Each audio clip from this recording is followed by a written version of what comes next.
You're listening to the Good Question Podcast with Richard Jacobs. Our goal is to make each of our guests exclaim, that's a good question. I don't know the answer. Because when that happens, it means you, the listener, may be inspired to learn more beyond the interview and to ask great questions yourself that lead to new insights. In this podcast, we cover historical and current anthropology, comparative religion, and history. Welcome, and let's get started. Hello, this is Richard Jacobs. I have Faust Ruggiero. He's an author of a book called The Fix Your Anxiety Handbook. So we're going to talk about his work with anxiety and his background. I think it'll be a great and very productive call. Faust, thanks for coming.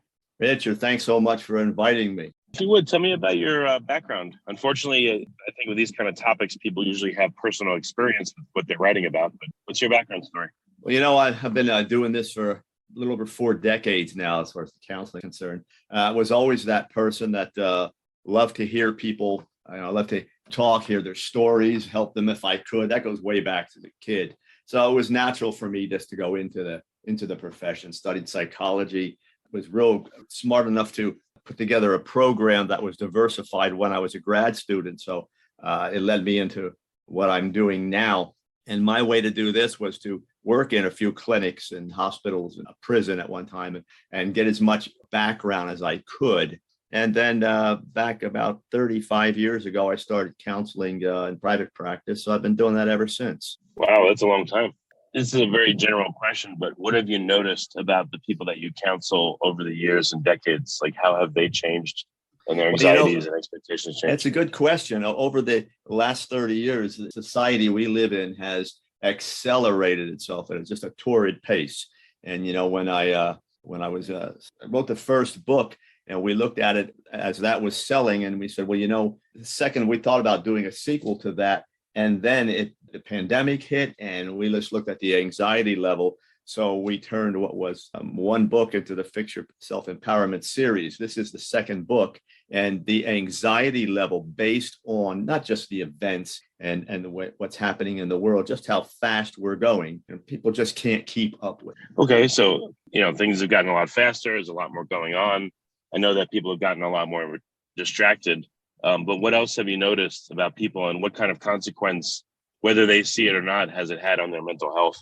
The thing I'm seeing now is a reliance on substances far more than we've ever had. When I started counseling, maybe 10% of my clientele was on some type of an anti-anxiety or antidepressant medicine. Today, that's more like 70. So there's anything that I'm seeing is there's a reliance on external factors, medicines, things like that in order to feel better. And people want to do that quickly. And it's being sold that way. We really do live in a drug culture these days. And it's the quick fix kind of way to make things happen. And, you feel good for a little while, that wears off, and you keep trying something else. And it's just a vicious circle. Yeah, it's hard. I've seen with a lot of things to really fix them, sleep or anxiety, whatever it may be. You really got to go to like the root causes or the root pillars of health, I guess I'd call them, sleep, eating, relationships, things like that. But I'm probably putting words in your mouth. What have you seen is really necessary for people to achieve actual success and get rid of their anxiety, improve their health and relationships? Well, and you actually did start to say that, the foundational items come first. The body is not meant to be accelerated at this pace for long periods of time. We do need sleep, a good amount of sleep, REM sleep. We need a balanced diet. We're loading up on quick fix items to eat, lots of caffeine, carbs, all that kind. We're not exercising like we. And then just our time management skills, our energy management. We're just not using any of that appropriately. And then, if you do that long enough, eventually it becomes something that's very difficult to fix. So you get back to root causes. The root causes are getting away from the fundamentals that we need to exist. So what is your protocol like with people? Is it, do they read your book first and then they have a counseling session with you? And, what kinds of exercises or things do you tell people? I know everyone's different, but what are some of your tools to help people? Yeah, there are 2 ways to answer that. Since the book came out, I see a lot of online things. So they'll read the book, they'll start reading some of the articles that I'm writing, and they'll see me on podcasts and interviews, and then they'll look at that, they'll read things, and then they'll want to get help. Or people that are within the vicinity will come in first and then read the book. But the same thing, it's really the same advice I tell people. You're not going to fix this by focusing on something outside of yourself. That's not where the problem started. You got to get inside yourself. You got to be able to work with your emotions and learn how to deal with those, how to be able to get your intellect to the point that it's now filtering through information, collecting and filtering through it. So you have the right information. You need to slow down long enough to do that. Get away from all these outside influences. Just you turn on your television or your phone or computer, whatever it may be, and it's loading you up with emotional shock value stuff. And you want to get away from all that kind of stuff. Disconnecting, if I tell people, you don't have to disconnect for a week, but if you can disconnect for 3 or 4 hours a day, you don't need to be connected to media that long. Oh, disconnect 3 or 4 hours a day. What, from smartphone use or from all technology, or what do you mean? Just so that you're not immersed in it. Cell phones are how we communicate. That is today's version of the telephone. Okay, you're going to have that on, but I'll watch people sitting in cars, walking in stores as they're texting, or as they're actually looking at a YouTube podcast or whatever while they're walking. Adults, the adults now have had media connectivity long enough that it's an addictive process. So they're actually engaged in all that kind of stuff at night. We're not seeing family time with kids like we should. We just need to say, let me put the cell phone down. Let me put the tablet down, and let me live. Let me get back with my family. Let me go do some things that make sense for me without all the connectivity, because it just doesn't give your nervous system long enough to reset. It's tough. I see people constantly on the phone. It is addictive. I try to reduce its use as well. It's very hard. I'll read a book, and then if the phone's anywhere near me, I'm tempted to look at the phone. It's just easier. It's easier to watch a YouTube video than to read a book or do other kinds of work. So it's a constant pull. Well, and the other part of that is people are investing a tremendous amount of their lives on cell phones. I remember running a group, and I asked, there were 7 participants, and I asked the group, just put your cell phones aside for, it's going to be an hour. 1 hour, no connectivity. One girl began to cry when I said, we put them on the desk. She began to cry. So I can't be, I might get an important call. I don't know what's going to happen. I have to have that near me. And I noticed in the first 10 minutes, all she did was have that phone in the chair next to her and constantly looking back into the phone, pressing buttons. The way the human neurology works is it gets addicted to those kind. It's just the way it is. You've literally seen, what percentage of people, I don't know if you have different levels of addiction that you've categorized, but what levels have you seen, and what kind of behavior? This is one good story, but how common is this? Or is there a lower level of addiction that you see that's more common in adults? What does it look like to you, Lance? Well, addiction itself, and it is one of the areas I'm certified in. Addiction is one of those things where it becomes a habit, and you can still work with it then. When it gets to the point that it's an addiction, then what that really means is that physically, emotionally, intellectually, you're all in. And then putting it aside is going to cause some type of withdrawal effect. You're going to feel uncomfortable, maybe. I've seen people with cell phones, crazy as it sounds, I've seen people go into physical withdrawal, get themselves nauseous, find their ways to the bathroom to throw up, all those kinds of things. So it depends on the person. It depends on their addictive potential. There's a lot of research.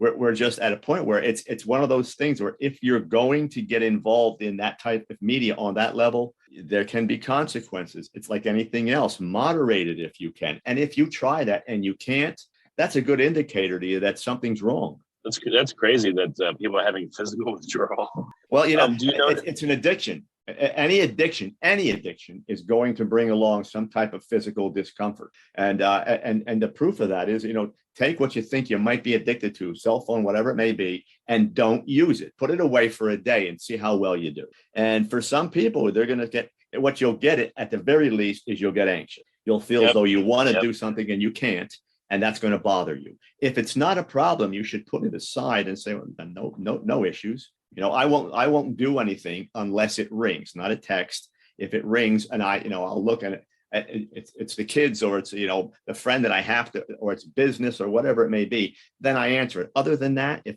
you make a rule and you don't you don't violate that at all. If you can do it, you're probably okay. But if you can't, if you're making excuses, if you're checking in, and seeing if there's a text, all that kind of stuff, that's a good indicator that something's wrong. That you don't have quite the control you should have. That's true. Do you see that younger people have more of a problem versus older, or is the nature of the addiction different? You know what? I used to answer that by saying young people more, because really this kind of stuff came in around the mid to late 90s, phones and all that. We were just getting into them. So, we're a good solid 20 years into it. But that means the generation 20s and 30s, they've had that a long time, most of their lives. Adults, you think wouldn't be the case. And you have some that, kind of stay disconnected. Their vice is TV or whatever it may be. But what I'm finding is not so much anymore. It's really now coming back to the median, if you will. Everyone's getting addicted pretty much the same way. It's been here long enough that it's become part of the life. But again, in older people versus younger, or in different kinds of demographics or situations, how is the nature of the addiction different? Are younger people more social media addicted and adults more like text and notification and email addicted? Is there any nuance there? Well, you know what? And that's what I'm saying. You're right. That split used to be there, but we're seeing the adults come into, particularly videos. We're seeing a lot of that, or they have their Facebook connected to the, sync to their phone. So we're seeing social media. Adults are right there. I mean, there are times on Facebook, I'll send a message and sometimes when I say message, an instant message someone about an appointment, something like that. And within 30 seconds, they've answered back. I'm saying, are they on their Facebook? And then when I talk to them, they say, no, I just have it synced with my phone. So as soon as you hit that, I get a message and I answer it right back because I don't want to miss any messages. And this is someone in their 40s and 50s. So yeah, that line is beginning to blur a little bit. So what is like the therapy protocol that you've come up with look like? Is it they do an experiment where they try to go without their phone, let's say for an hour, and then you build up to a day? Or what does this process look like of removing this addiction if someone wants to do it?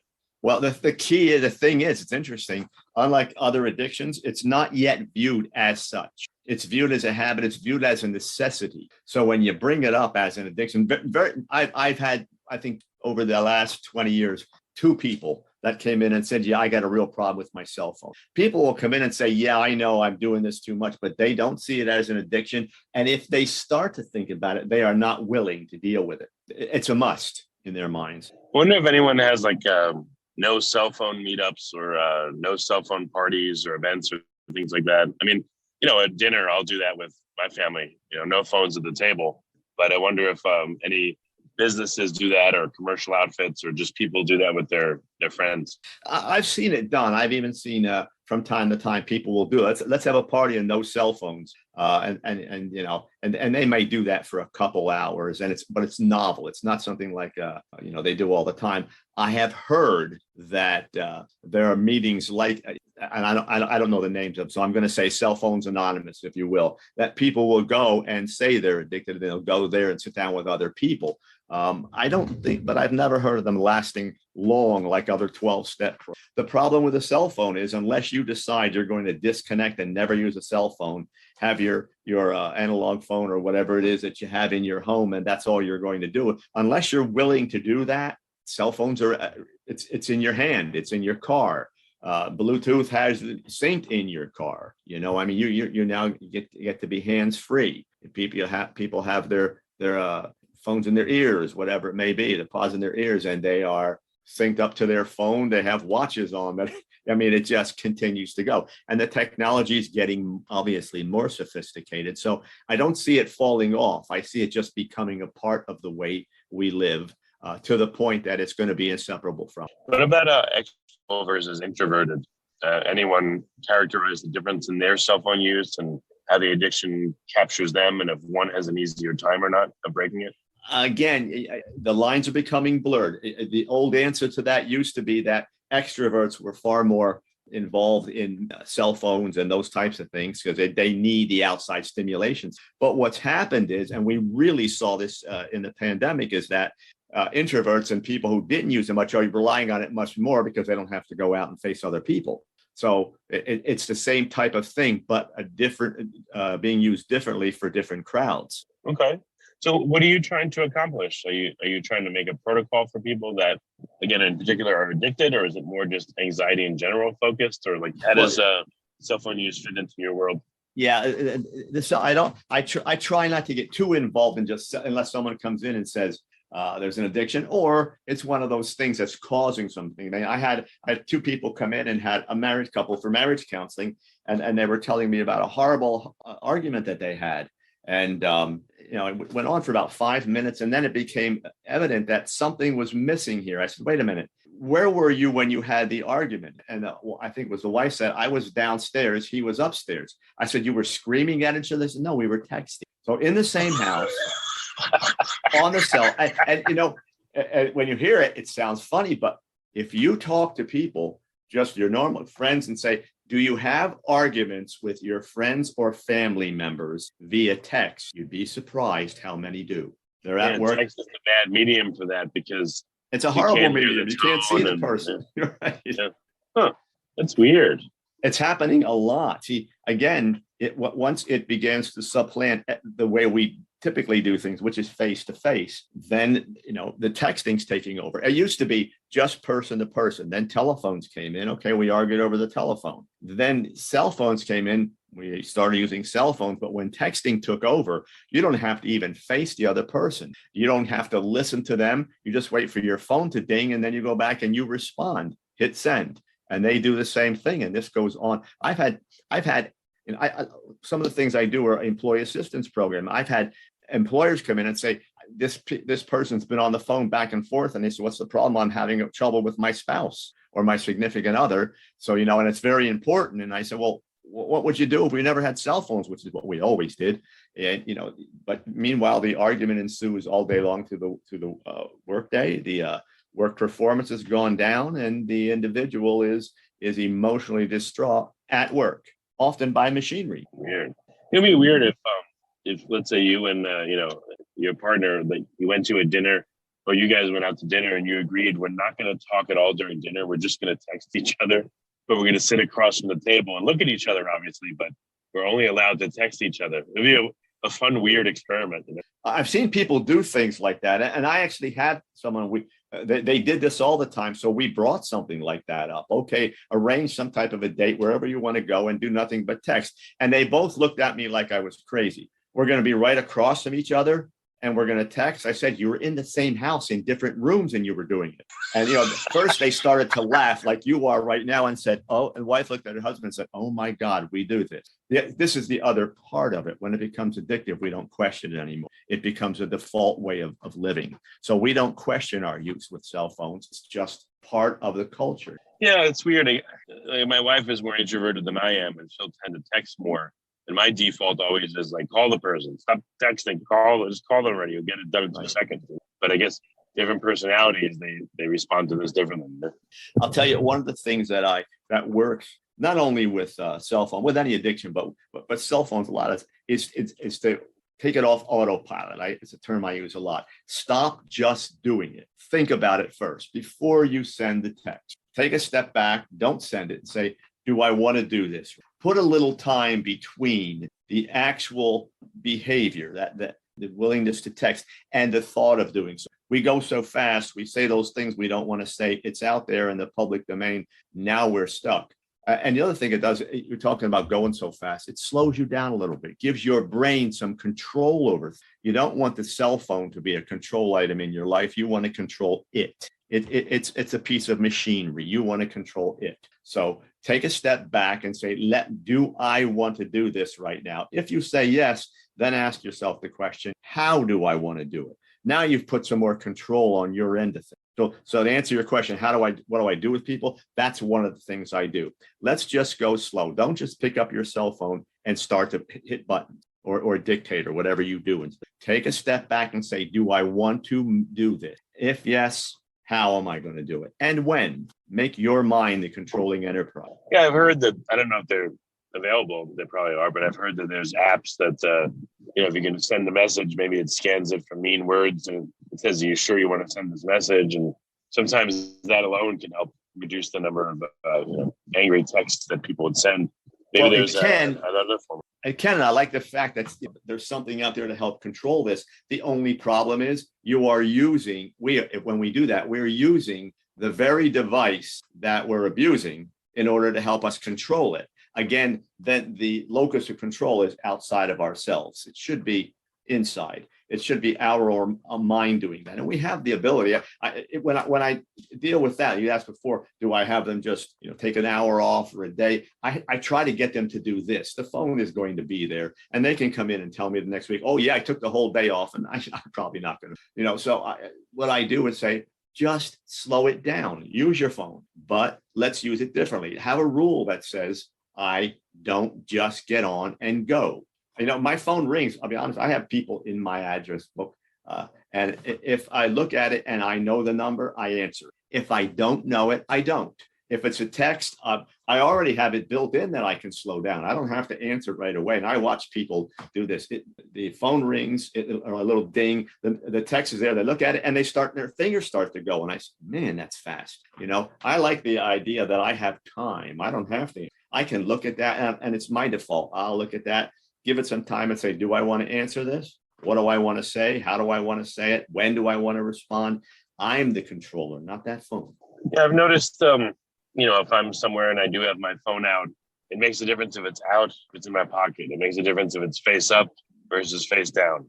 There's all kinds you could do, like little things to maybe take the edge off at least. But then again, if someone's addiction is deep enough, even if the phone, let's say, is face down or in their bag, they might freak out and have to check it 10 times, But maybe that's better to have a little bit of distance. I don't know.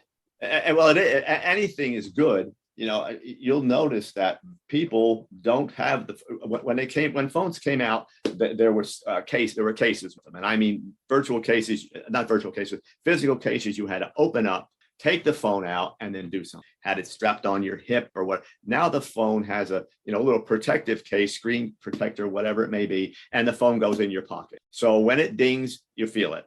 For some people, many people now, the watch is on your arm, the phone is in the pocket, so you've got a double whammy going on. And what people will tell you is, when it rings, I want to know right away what's going on, because they don't want to miss. That's the other dynamic in this whole cell phone usage thing, is that we don't want to miss anything. We think we're going to get left behind. I didn't hear that. And now you feel like you're out of it, and most of what you miss isn't that important anyway. Instead of FOMO, it's FONMO. No, it is. Bad joke. What if you're out and about and you're interacting with someone that's an acquaintance or a stranger, and you see that the person can't even have a conversation with you? They just keep looking at their phone over and over and over. Is there anything you could say that it has to be somewhat rude to knock someone out of that so you can talk to them? Or like what I do? Whether it's in the office and they're doing it in the office, I'll stop them right away. If it happens once, twice, I don't say anything, but it happens a third time, I'm going to say, you're going to have to do something with that because we need to talk. Yeah, and I'll tell them, you're paying for the time. If you really want to spend it on your phone, and I'll joke with them at that point, why don't you just stay home and send me a check? Because the same thing's going to happen. If I'm out with someone and they're looking at their phone the whole time, if we're in a group of people, I'll just go to someone else. And often they don't even know it. Or I may say, hey, you want to talk or do you want to get that? I'll bring it to right up into the conscious part of the conversation, because my opinion is it's not me being rude, it's them. If we're looking at, if I'm talking to you, I'm going to be I'm making eye contact. I have the courtesy to stay focused on you. And then if I want to answer that phone when I'm done with the conversation, which is probably going to be a few minutes, then I'll answer my phone. Again, that's where I say it goes so fast, it's automatic. What are the top root causes of anxiety that you see of the people that you help? Well, again, we were talking, the first is that the world goes so fast. That anxiety is a process in the body where everything's accelerated. It's not like, today I'm calm and relaxed, I have anxiety. It's just the opposite. So things are going fast. We're putting accelerants in the body. Most of the people, probably if 10 people come in my office with anxiety, at least 7 of them have too much caffeine in there. Always. It's the 2 or 3 cups in the morning. It's the energy drinks or the soda with the caffeine. It's the workout program with the caffeine in it. People will tell you, and they're very blatant and open about it. I'm nothing in the morning until I have my second or third cup of coffee, and then, they're often running.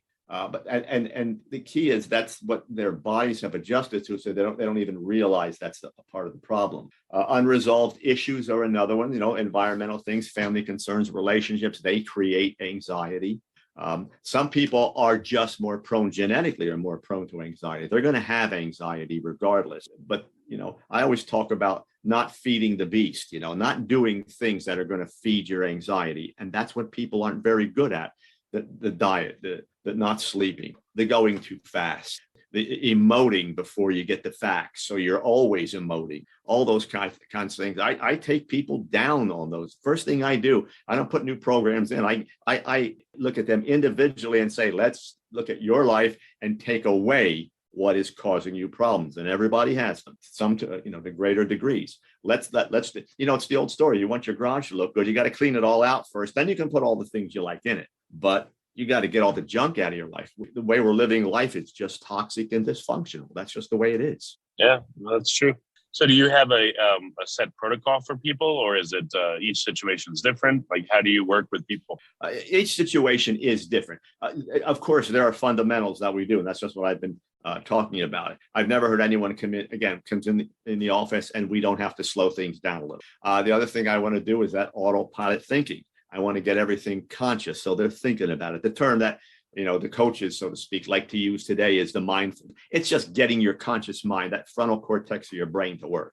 The primal instinct is more in the back of the brain, and we're getting primal with everything we do. Look at society, everything's reactive. So we want to get it up to the front of the brain. We want to get people thinking and making conscious decisions, looking at information, making decisions based on information, not on emotions. So those things are in just about everyone. But then, of course, if I'm going to be respectful to the person and put an efficient program together for them, it's me working with them as individuals. So there'll be specifics that I have to work. I've noticed that my attention span has been fragmented. It's hard for me to pay attention to things for nearly as long as I used to. So for someone that wants to improve, that wants to reset their brain back to the way it used to be, at least somewhat, any recommendations? Are there any exercises to help build concentration or staying power? Or the first thing, again, first thing I'm doing is I'm going cleansing. I'm looking at what you're putting in your body. People used to smoke pot. Now, how many people have marijuana cards? Well, that's not going to do anything for focusing. I guarantee it. They're going to tell us that, and you might see some short-term gains. It might calm you down even a little bit, which will help. But and I don't mean to make marijuana a demon here. For some people, it's going to work just fine. But we have to be careful that we don't make that a cure-all. It's just the way it is. The caffeines, get those things, get the things out of your body, out of your life that are causing that. If you're a person who is accelerating and then you go to bed and you're one of those people that watches videos and now it's 2 a.m. and you have to get up at 7 or 6, you're not going to focus. What you're going to do is say, I'm really beat. You're going to go to the caffeine. That's going to give you some clarity of thought. It's a vicious circle. So I want to get the negatives out. And people that can't focus, and what they're going to do, they go to the doctor and say, Doc, I can't focus. And what the doc's going to prescribe? All the nice, here's a pill. You got it. Adderall. Adderall, all those kinds of things. Now you're putting that in your body. And the key with any drug, pot included, anything that is a drug, is that it will have some positive effects, but it is a drug, not something that was ever meant to go in your body, and your body will rebel just a little bit or will have the negative effects. There are no side effects. They're bad effects. They're harmful effects. Side effects is a marketing word. They are the harmful effects, and every drug has them. So your book, what is it exploring the same thing we're talking about here, or what does it focus on? The first book is more inclined to do what we were doing. The first book, the Fix Yourself Handbook, was 26 chapters of all different kinds of topics. The new book is primarily focused on anxiety. And the way I write in short chapters, 5 to 8 pages, give them all the information they need. So, it's not real wordy, but then at the end of all my chapters, and this is the way I counsel, I say, okay, these are the things you need to do relative to this particular subject. So if there's a chapter on slowing down, I'm showing them how to do. If there's a chapter on getting your emotions in control, there's some things to do. So you don't just get a whole lot of information, and unfortunately, that's the way self-help tends to work. What you get is the information plus the roadmap. Here, do these actions, do these. So I want my people to do. If they do what I'm telling them, they're going to get better. If they don't, that's their choice. So what kind of feedback have you gotten from your books? Interesting feedback. I've gotten great books. We submitted it for reviews, the first book, and it won, I think, 3 awards. The reviews have all been 5-star. And I don't want to blow the horn here, but I think what's happened is I filled a niche. People were looking for just that. Someone that says, here's all the information, now do this. And we don't see that enough. If you're a self-help reader, you're going to find that, in fact, I'll challenge you. If you can find another book where at the end they say, here are the 7 or 8 steps or whatever it is, do these things. So based on that, I've given people actionable things. Don't just hear. You heard us talk about cell phones. No, here's the. If I wrote the Fix Your Cell Phone book, Richard, I would say now in the end of these chapters, do these things or stop doing these things, so people know exactly what they should do. I can't do it for them, but I can certainly tell them what's going to work. Okay. The best place for people to start engaging with you is to read your books first, or what's your recommendation to people? The way I started, they want to help themselves. Yeah, if aside from the people who have access to me, local people, I would tell people, go to my website first. It's fostergerald.com, my name. Everything about me and the books and the programs and how I do things are there. All my media things like we're doing today are all there. You can see excerpts from the books to determine whether you think that's going to work for you. Articles I've written are there. So you can really see if I'm the guy that you want to continue to follow, or you may want to go in a different direction. But I would start there. If you're looking to buy the first book is on Amazon. The second book we should be publishing very, very soon now, next month or so. So that should be hitting the Amazon's pages real soon. So, but start with the website. There's a newsletter there. There's a contact page. If someone says, hey, I really need to get to you, they can contact me. I'm good about answering people's email. All right. That's great. Well, Faust, thanks for coming. Thank you for listening to the Good Question Podcast. Please email support@thegoodquestionpodcast.com if you have any referrals to great guests for us to interview. Visit thegoodquestionpodcast.com to hear more interviews. And please help us spread the word by rating and reviewing us on Apple Podcasts, iTunes, Spotify, YouTube, or wherever you listen to this podcast.